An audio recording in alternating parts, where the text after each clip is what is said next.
welcome to Fall 2023 at DFAC.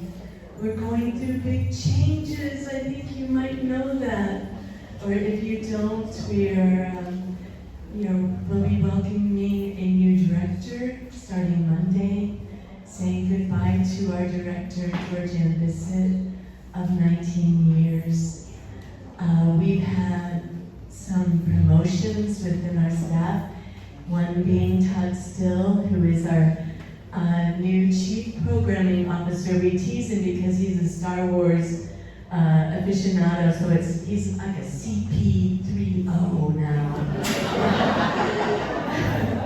But he has been our youth director for 26 years, and he is now our Chief Programming Officer. So congratulations to Todd. Yay. I'm scanning the audience for our new Chief Financial Officer, but I think Scott must be out there helping to run the show. And there he is. Scott Hale, everyone, our new Chief Financial Officer and Vice President. And we have a new Adult Education Director, Dion Blackwell, standing here at the back. And Dion just started this week, so things are, the land is shifting, but we're looking forward to bright things. We love the fall at DFAC because in the fall we literally recreate the whole center. We declare a universal theme that that changes and is set in the hands-on museum, and then it runs through all the exhibits so that when kids who were here last year and went to our hands-on museum and came on a school tour, they'll have a brand new theme, brand new exhibits, of course. Last year it was architecture. This year the theme is play. So we have fun coordinating, selecting our exhibits. And you'll see, if you wander down the Meta Brown Gallery Hall, you'll see what fun Todd and team have in the hands-on museum. And there's an accompanying exhibit from our summer camp artists. So we have 10 weeks of summer camp every year. There's a different theme for every week. So we always declare whatever's going to be the fall theme, and then the kids work and strive to be chosen to be in the feature exhibit. So be sure to check that out. We've got a lot of folks to talk to tonight. I told Nancee Clark, whose work you're surrounded by right now, that she's going to be the grand finale.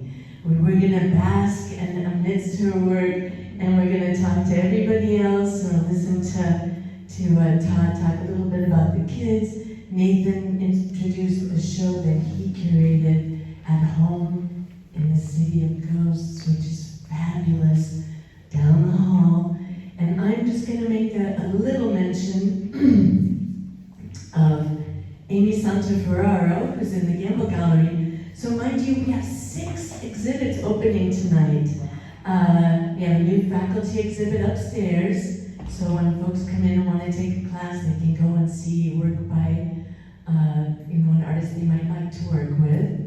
And then Amy Santaferraro is from California, and she is a wacky, and when you see her work and how playful and unusual, totally befitting of the theme. That's going to be in the Gamble Family Gallery.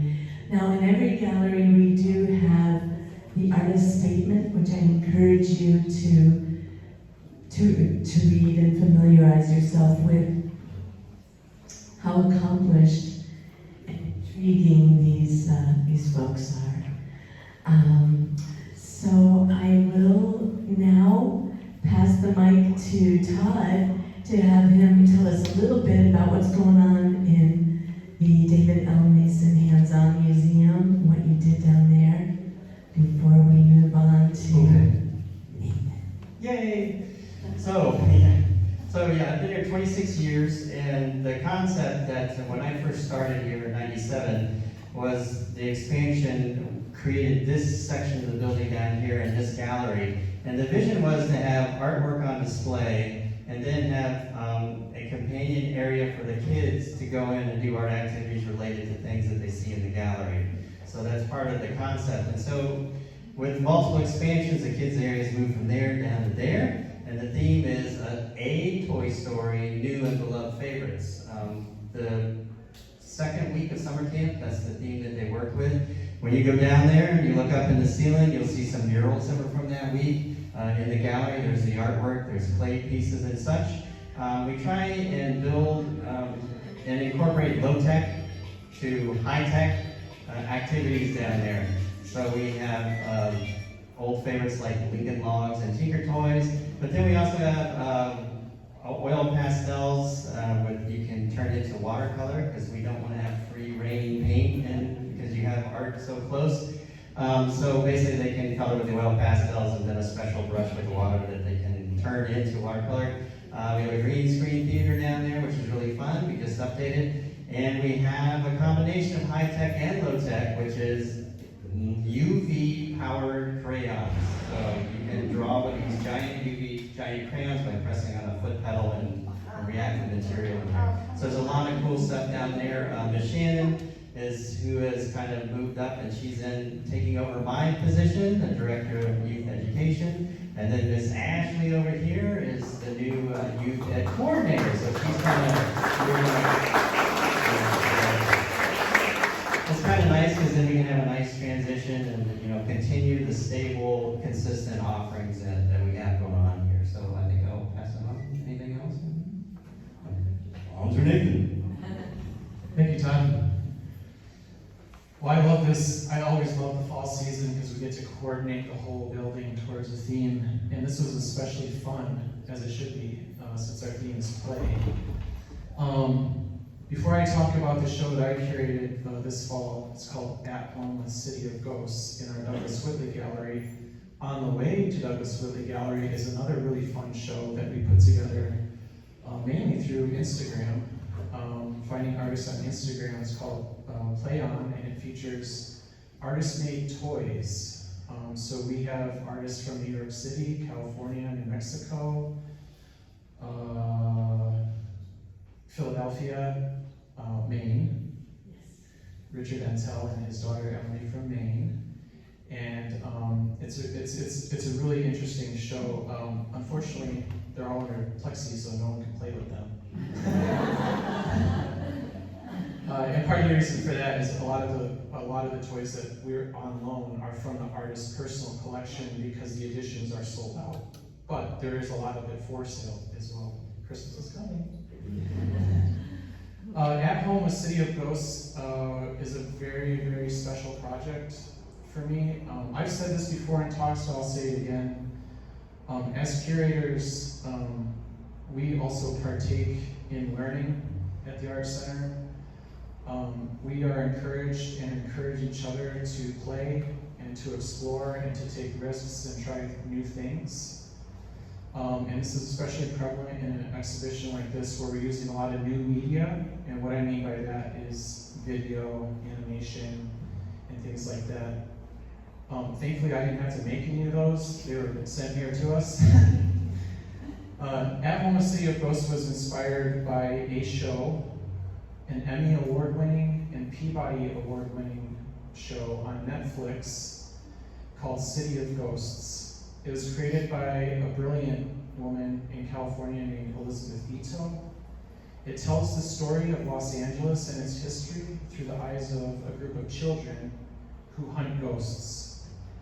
So say there's a coffee shop that's haunted by a ghost, they go there and ask what it's doing there, and that is the vehicle for the ghost to tell its story, and for the coffee shop owner, for example, to tell their story. And a lot of it has much to do with gentrification of LA and the loss of neighborhoods, which is something we can all talk about anywhere you live. What's so special about it was that my daughter Vera is the one who inspired this show. She was watching the show during COVID, So we were all watching TV, right? And we started watching it with her, and it was it's a really great show for adults as well, because of all the history and stuff they talk about. I never read credits. I don't get to credits. I kind of disappear. Had I stuck around for the credits, I would have learned that all the photography in the show was taken by an artist that we had included in a photography exhibit here in 2017 called Triangulate. And he had posted that they were winning awards, and I reached out to him and asked him if he thought that that we could make an exhibit out of this show somehow. And so he connected us to Elizabeth Ito, and lo and behold, here we are. So it's 16 of the show's collaborators, everyone from musicians to producers to directors to animators and character designers. And you can read all their bios down there, but I'll just give you a snapshot. A lot of these people have worked on very, very high-profile films and shows. For example, The Simpsons, Madagascar, The Matrix, and for all you weirdos up there, Donnie Darko. So, and now the experimental part. I've been having a lot of fun floating sound through my exhibitions, and so you'll hear music overhead, and that person wrote all the music for the show. And you're welcome to come back and sit in our living room that I created in our home for City of Ghosts and watch all 6 episodes of the show, which are on loan from us from Elizabeth. So it's a very, very special show, and I think you'll like it.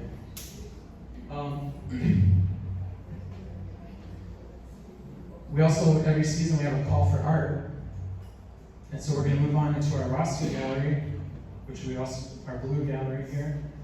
Our call for art is also based on the idea of play, and it's called LOL Funny Papers. And that's kind of a silly name for some pretty kind of serious works in the show.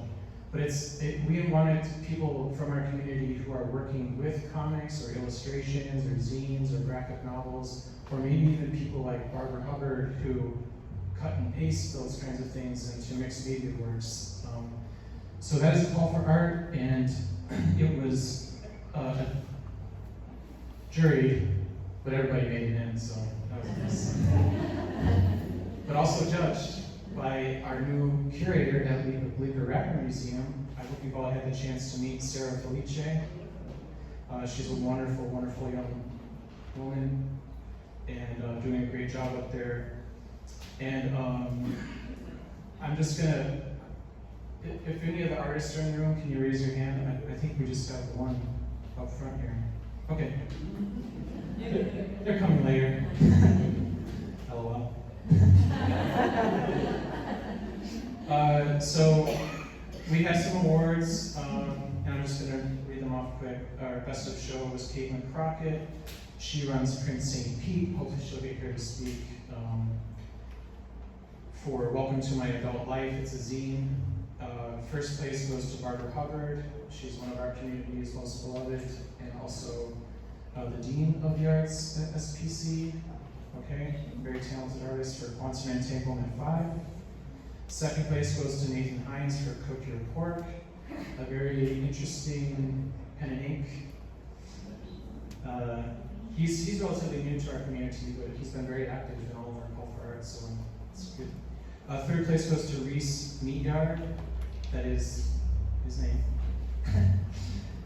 for The Peats of Despair. Reese is from St. Petersburg. He's a really talented, kind of illustrative artist. I really enjoyed what he put in the show. Honorable mentions go to Yali Alan, who is our favorite guy here in Dunedin, for Meanwhile. Michael Crabb, good friend of mine, also the producer of Working Title magazine, if you've ever seen that in the building, for his piece Spaceman Spiff. Port Hartle, she is the collections manager over at HCC Dale Mabry, and also an extremely talented artist. For her piece, you'll come back to haunt you yourself. And finally, Peter Schertz, a very talented printmaker. We know him mostly for his printmaking, but he gave us a pen and ink piece called Day Constellations with Black Walls. So from the show to speak, we have a talented guy named Cory Robinson.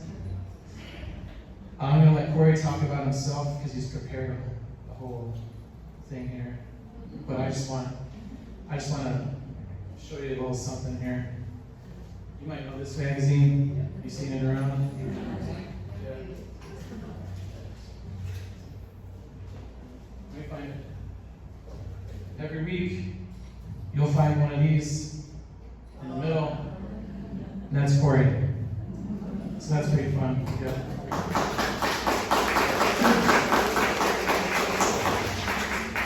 All right, Cory, tell us a little about yourself. Okay, not too much. Hi, my name is Cory Robinson. I was born and raised in Connecticut.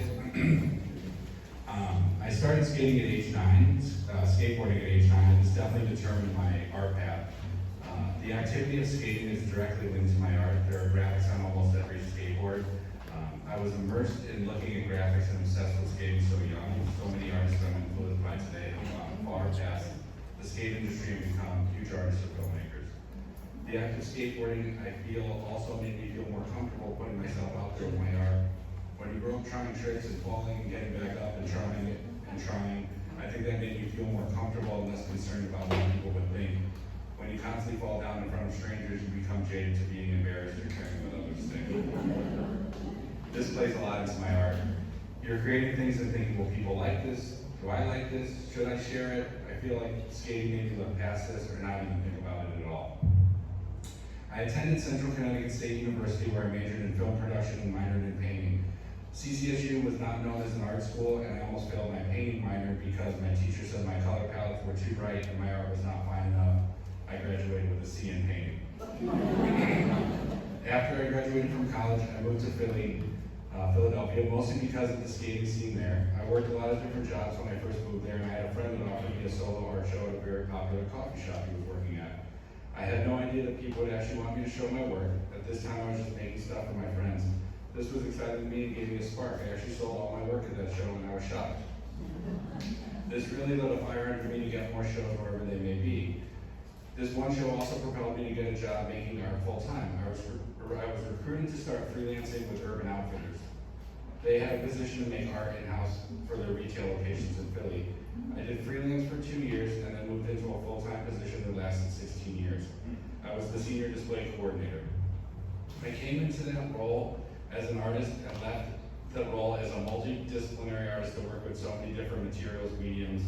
I learned so much: carpentry, finish work, set design, and how to make things by reusing, applying different ideas to so many spaces. I traveled globally, opening stores for UO across the country and in the Middle East. Just creating art and building art took me everywhere. I'm truly blessed to be able to get paid to create art daily. This role also elevated me to a position in Florida with the company, and I worked overseeing other display artists in Florida. That's how I ended up in Tampa. My wife, who I met in Philly, also is from Tampa, so that helped the transition as well. In 2020, during the first few months of the pandemic, I was doing these daily drawings to try to uplift people or make a statement about what's going on. I was actually really trying to uplift myself during that time as well. That got the attention of Creative Loafing in the local newspaper. I was asked to start doing those drawings weekly in the paper.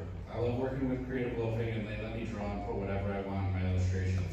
Some are just comical, some are to evoke awareness about what's going on around us, and some are just things that I think are funny, and I hope others think are funny as well. I'll probably keep making these weekly illustrations until they ask me to stop. When I left UO, I saw an ad for a job working freelance with Creative Pinellas for a project manager position.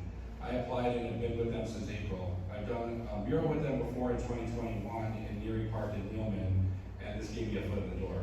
I came from UO with a project manager experience already, so it was an easy transition to this role. Since I came on, we helped create artist opportunities with the Tampa Bay Rays, work with the transportation department to wrap single boxes with artist images, and currently are in the middle of a mural project going on in South Pasadena. The If any of you are muralists, please apply for the next round of muralists in South Pasadena in November. While I've been doing all these roles, I've managed to juggle showing my art in galleries across the US and Canada. I've had many solo shows in galleries locally and nationally, and I'm an active muralist and illustrator. My personal artwork and UO displays were polar opposites, which made me such a well-rounded artist. I was able to compose visually appealing concepts on a global level while still remaining true to my own work. This was not a small feat. I worked 40 hours a week at UO and still managed to show art every month somewhere. I was hustling to the extreme. It feels good though. A lot of this was before social media as well, and the hustle was a little bit different at that time. You really had to get out in those streets. I don't really know how I approach my own art or how I get to the final. I guess I just really think of cats a lot, and that helps. I want to invoke joy and make art more accessible to a broad spectrum of people. If my art doesn't make you happy or invoke a feeling, I have failed. Just kidding. Somehow along this journey, I've created a space of sustainability in my art. I started doing reverse acrylic window paintings on found windows in 2004, and that's my main medium. This helps recycle old windows and glass, as well as it turns them into something beautiful again. I also work on a lot of used skateboards, repurposing them into new art. I did not mean to create art that was sustainable or upcycled, but somehow it organically happened. The pieces that are in this show were created based off of illustrations for creative loafing. I wanted to create almost like motivational posters, but of course they're hand painted and not printed. So if one person finds joy in these images, I've done a good job. Thanks so much.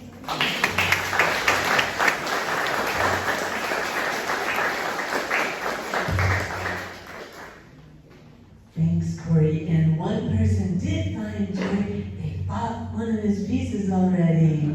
So there's one still available. No delay.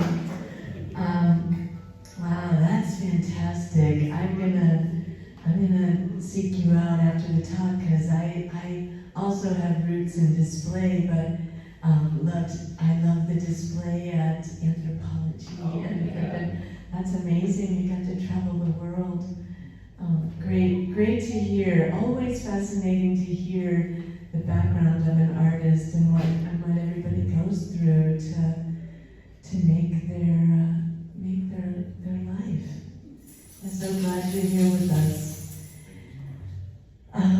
And now we will listen to Nancee speak. Nancee is from Sarasota, Bradenton. She's here with her husband, Steve. I'm looking for him. Where is he?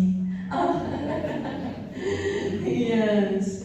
And I was telling Nancee, driving over, this process of curating and planning is so many months and very drawn out. And I was thinking it's a bit of a love affair when you find work that you're really bonded to, and so you're communicating via emails. Most of our curation we do online these days, but we met Nancee through another artist who had a show last year, Bill Schaaf.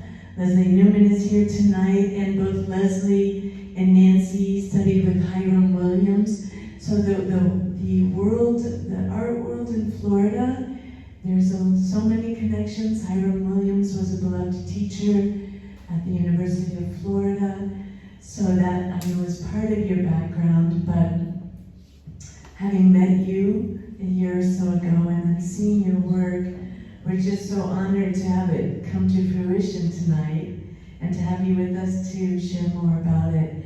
Nancee has a really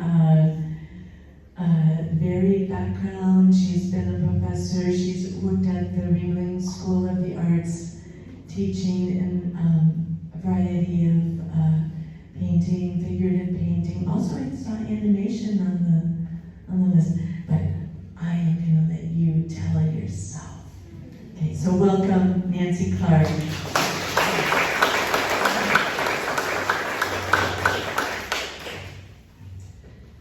I'm very excited about the show, and I want to thank Catherine and Nathan for hard work and their support, and the beautiful hanging of my pieces in this space.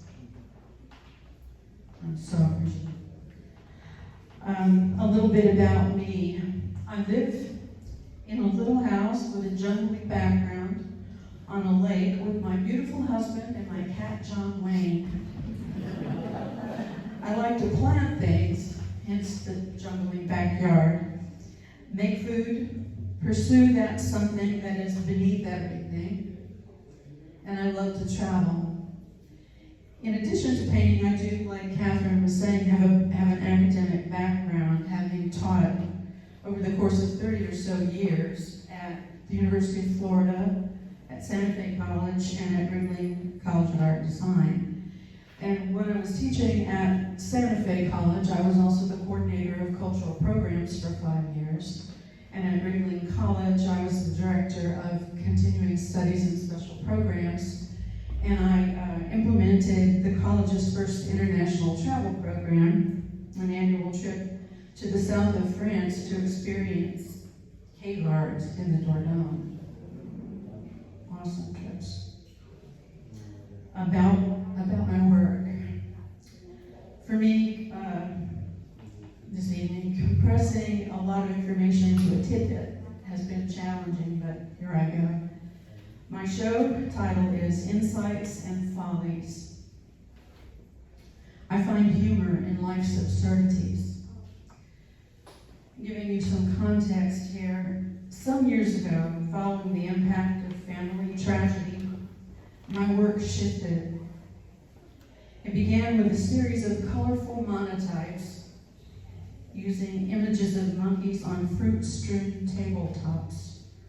Monkeys looking at themselves in mirrors, monkeys throwing up. The table as stage, and monkeys as reflections of ourselves. In current paintings, I create my own strange space, a gap space of irony, populated with intimate, playful, and often ambiguous narratives of human folly. They're my visual response to life's ever-changing moment, where what is expected is not what actually occurs. A world where the observed and the observer occupy the same space. With a delight in illuminating the absurd, I offer wicked humorous metaphors revealing keen, often poignant observation of human behavior. My paintings continually inform my direction and my vocabulary, forms, configurations, treatments that I may have done in earlier paintings often appear in subsequent work as connecting threads. I see my paintings as possible portals through which one brings one's own mindset and perspective, allowing the alchemy of the painting to stir,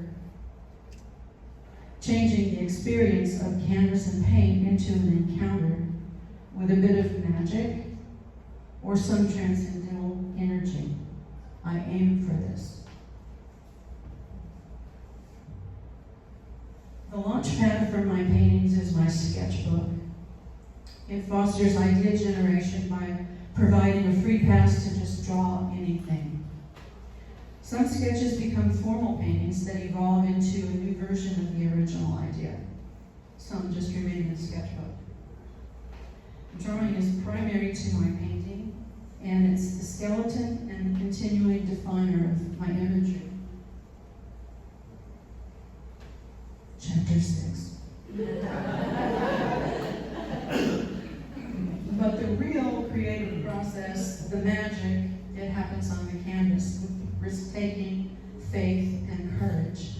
And I say courage because almost inevitably in the process there comes an impasse.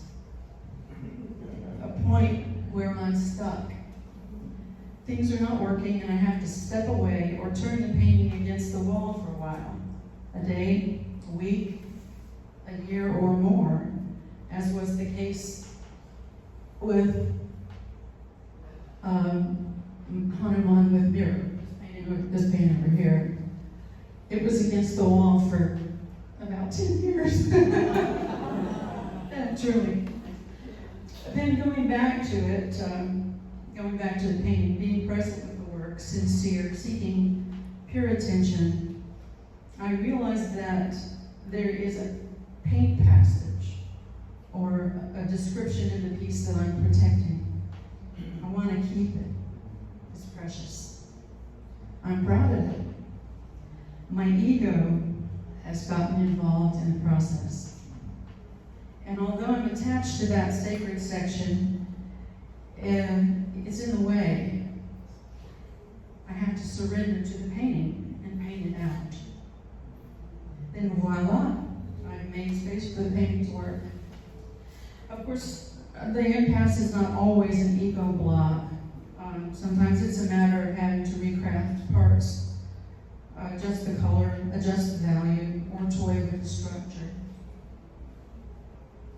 Finally, in the end, my paintings are a mesh of intellectual, formal decisions, intuition, and chance. And my mantra quote is Louis Pasteur's, "Chance favors the prepared mind."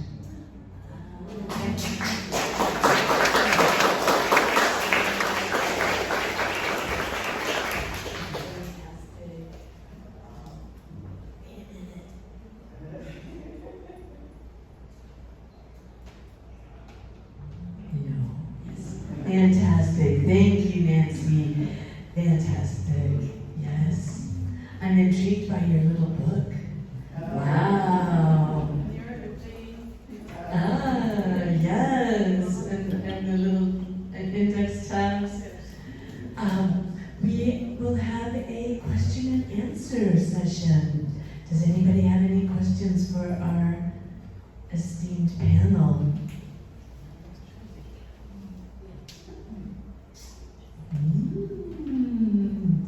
Jen, yes. How you all landed on playing as a theme? Well, it seemed fitting, and it seemed, we always wanted it to be adaptable to the hands-on area. Last year was architecture. We've done sideshow, the circus. We've done space. Food, yes, that's right. Color. Thank you, Todd. Yes, and what fun for all of us, because we came up with some, great shows to go along with what I think. I don't know. Maybe it was just time. I'd say. Just to play. Call it what it is. Have fun. It's already fun, but sometimes you just gotta say what it is. What were you gonna say, Nancy? I was just going to say that the creative process is based on play. You have to get into it, play around with it. That's how the ideas come, that's how the ideas fruit. Yeah, and I really liked the thread that was going through everybody's talk and Cory talking about, and the willingness to fail, the willingness to, be blocked, take a break, things not work. And yeah, I'm also intrigued at the number of cat people on this panel.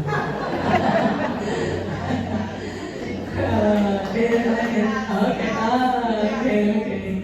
And I would like to acknowledge Jen Ring, who is a beloved arts writer in our community, and Tony Palm's here with us tonight. Thank you both. And I look around and see so many friends and so many creators, recognizing Julian Hartzog and Sandy Schwartz, who are just on the Wearable Art runway, Wearable Art 17. Julian having been on the runway a number of times, and he had brought back his work from the world of wearable art in New Zealand, where he's won numerous awards. But just great to see. Here's Melissa Miller-Neese on our faculty, Kimberly Engel, who had a show with us a couple of years ago. Just great to see everyone. This week we started up our fall classes again. Even Dion was in one of our shows. He's an artist as well, our new adult education director. Over the years, he's an amazing ceramic artist. So I love that there are so many creators in our midst. And thank you you all for being here tonight. Any more questions? Yes? Did you say that's Honolulu? Okay, what's that connection to you? Because he's such a big person for God. In the Hindu mythology, the most popular maybe, but all good things. There are a lot of temples. Yeah, there's a connection between the monkeys and the pivot of my work that happened that I described earlier, the monotypes. Initially, when I was working with the monkeys, they were the stand-in for human, and it was all about. They kind of were, but they were still acting like monkeys, animals. This elevates the role of the monkey to a much higher place. And I think essentially it's kind of a back and forth between the monoprint monkeys looking at themselves in mirrors and throwing up, and this particular image that's about higher values. Another question. Hi, are you at all influenced by Salvador Dali? I mean, I feel that I see some of that influence. I don't think so. Maybe it's how I'm perceiving it. What? It could be how I'm perceiving it. Absolutely. I think there may be some sort of fantastic thing that goes on in some of the work, but I think Salvador Dali was, as a surrealist, his everything was different than what I'm doing. I was influenced by so many people, but not him. Anybody else? Okay, I see. Yes, in the back. Nancee, I saw in a blurb somewhere a reference to being a Southern artist. I don't know if that means Yes. anything other than geography, but if it does, could you speak to that? What about me? Michael, what about me? You had noted that you were a Southern artist, and I noticed that too. Did I say that? Yes, you did. What does it mean, though? What does it mean? I'm not sure. I don't know, maybe I was just trying to place myself geographically in the world, but as a Southern artist, as a Florida artist, I think I could say the influence of the light, the influence of the color, The clouds. the influence of the clouds, the sky, all are relative to my geographical place in the world right now. And I've been here for a long time. Yes, and I just want to say that most of these paintings are within the last 5 years, I believe, and a couple of them are 2022, 2021. So you're ever working. Yeah, and actually there's several of them that are related to the time of the pandemic, and I Yes. think that probably is obvious. Hopefully. This one's called The Quiet. I love this one. The Quiet. Yeah. Anybody else? Any other questions? Yes, please, Jen. Which works in the show, which you consider to be the most playful? Like, how did you have the most fun creating it, or you experimented the most?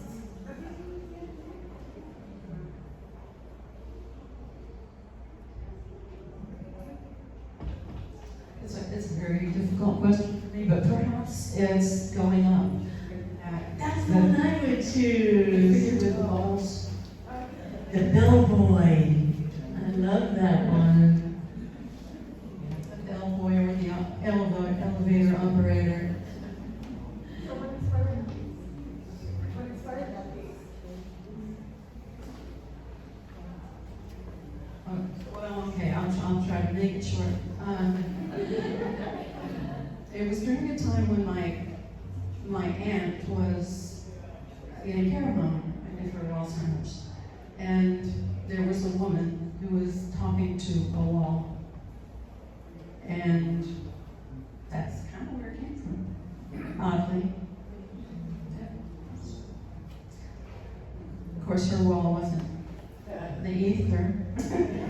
bubbles or flying saucer. But it's kind of, it has to do with consciousness, where you're at when you have that. Thank you. One more question. Well, I was just curious, do you plan your compositions out before you attack, or do you attack and then find the composition with it? I go in with the composition in mind. And the composition usually stays somewhere close to where I started, although the content and the imagery can change drastically, dramatically. Yeah, really, the same question, really, for the thing behind you, I was thinking about that, I'm looking at it, trying to figure out, where does the composition come in, how do you figure out what you're doing? I wish I had the image to show you, because of all the paintings that are in the room, it changed more than any of them initially.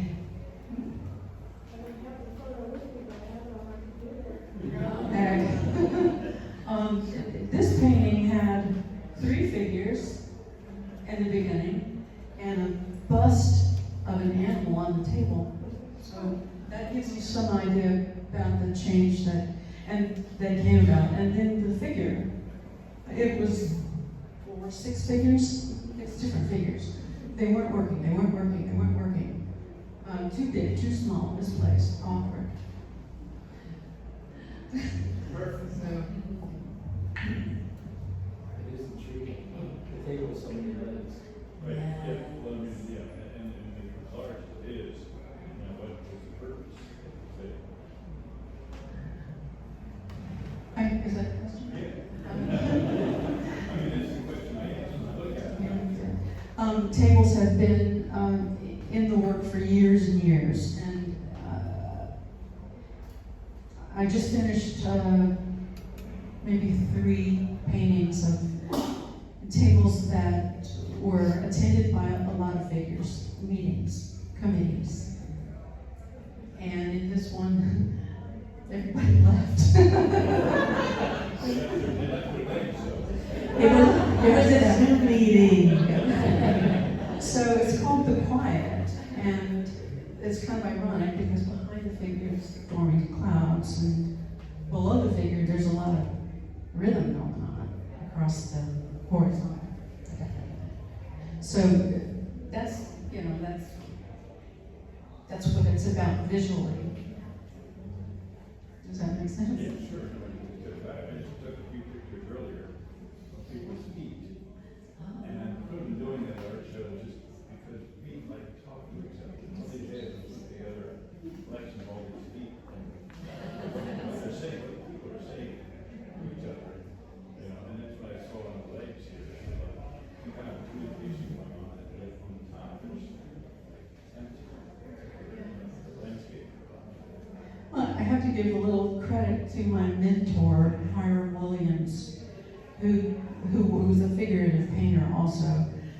And he did parades or groups of figures, and the legs were hanging pieces of cloth, but they were verticals that moved along from one side of the composition to the other. So I'm kind of stealing here. Thank you, Nancee. Thank you everyone for coming tonight. We look forward to listening to the jazz librarians and getting some food. We thank every one of our artists being present and speaking, sharing with us tonight. And each one of you, I wish I could acknowledge each one of you. And yes, there are a lot of changes at the Arts Center right now, but the one constant is this community, and we love you and we thank you. Look forward to a show with Leslie Newman coming up next summer. We have our Rod Coleman, who is the architect of the Arts Center, sitting right here in the front row, guys. So we thank our board, Steve Beatty, we thank our volunteers, and everyone. And what a great staff that makes everything happen.